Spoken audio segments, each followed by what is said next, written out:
Up towards the right of me, I was working under this truck, and the truck gave way and it came about my body. It rolled over me. It ended up right behind me. As you can see, you might be able to see the tire tracks on the dirt side there.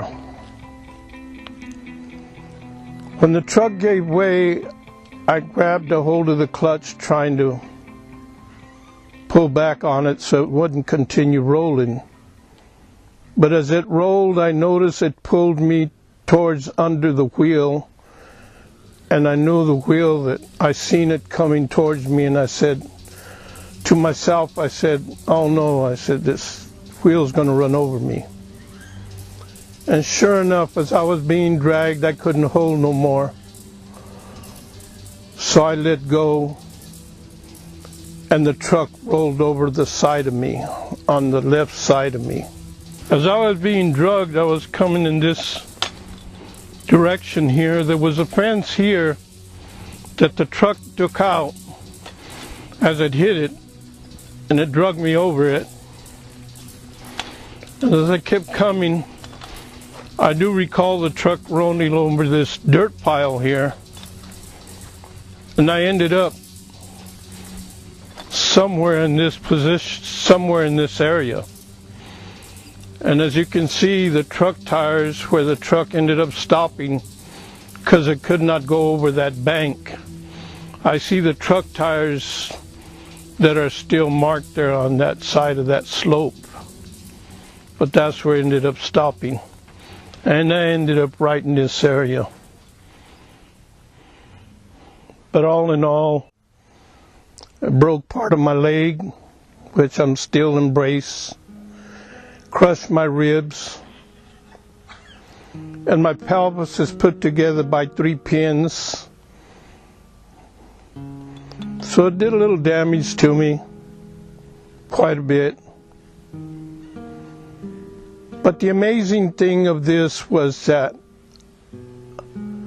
when the truck was literally running over me, I felt its weight, but I never felt no pain. I just knew that it was running over me. And it finally ran over me. I laid on the ground. Brothers from the church that knew me, that were close by, they ended up getting a hold of the ambulance people, and they came and picked me up. As I laid there on the ground, I looked at my arm, and I can see my arm, all my flesh was open like a butterfly. And I can literally see my bones in my arms. They were literally open. I can visually see them. So I just laid there, and I remembered the teaching from the servant of God within the church, that no matter what happens, it's because God has allowed it.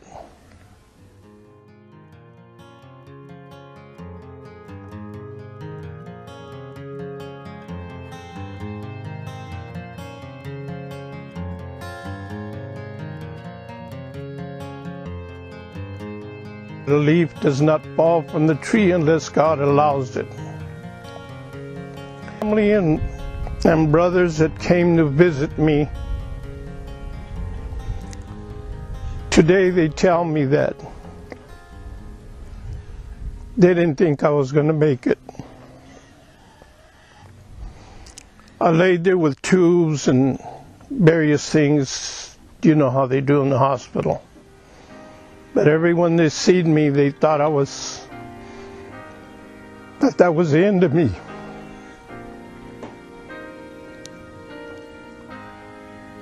But for some reason or another, after the incident, I didn't feel that was the end of me.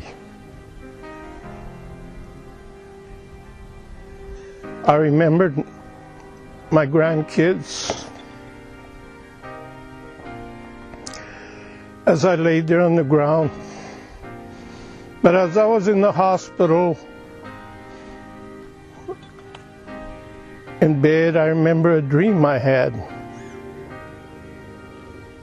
I find myself in what they call comedores, where they feed the brothers that are poor, and Mana Alma, the servant of God's wife. It was as I was helping her in the comedor.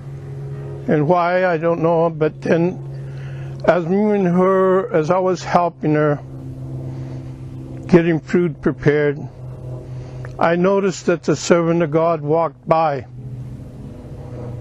And he was walking by, and I seen him, and I wanted to reach out to his attention, to get his attention towards me. But after that, I noticed that he came and he sit down right in front of me, in front of the where they serve the brothers, and his back was to me. So I felt assured, and after that, I remember my soul, my body, it just went into a sighing moment, like I felt rested.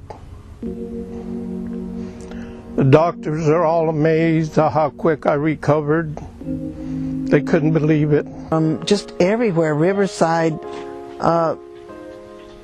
just everywhere from a distance. And I was amazed at how many were coming to visit.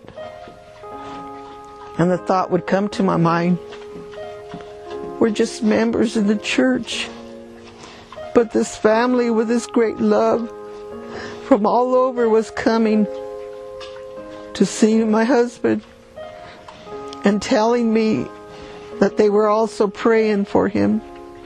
We even heard from one of the members from Paris, she told me when she came to visit,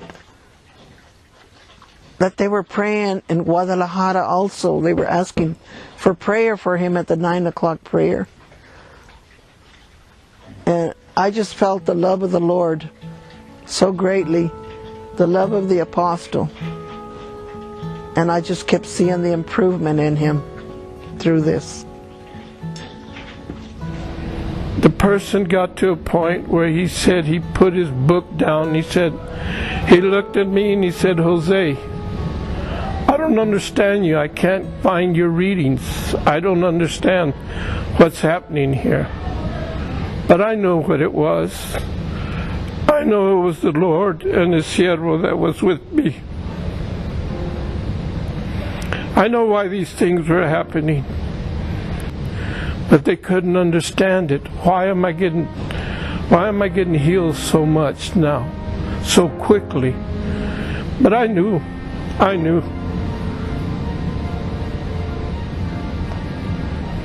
There was no doubt in my mind.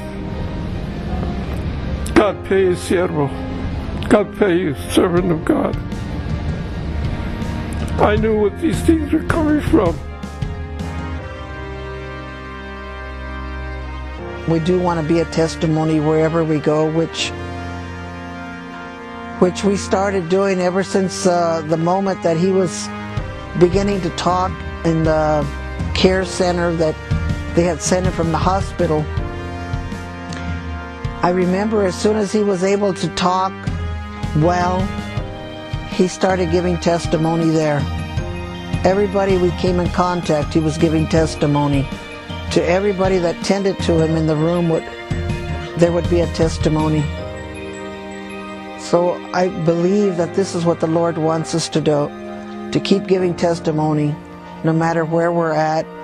And when we're able to do this, we feel we're helping the apostle, and this brings joy to our heart when we have somebody that wants to listen to the testimony we want to give of the church.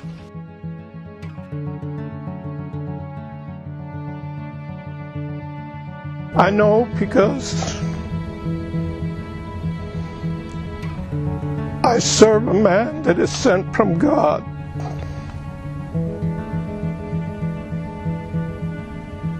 And as long as I'm obedient to Him, no matter what happens, I can assure the victory within my life. May God bless him.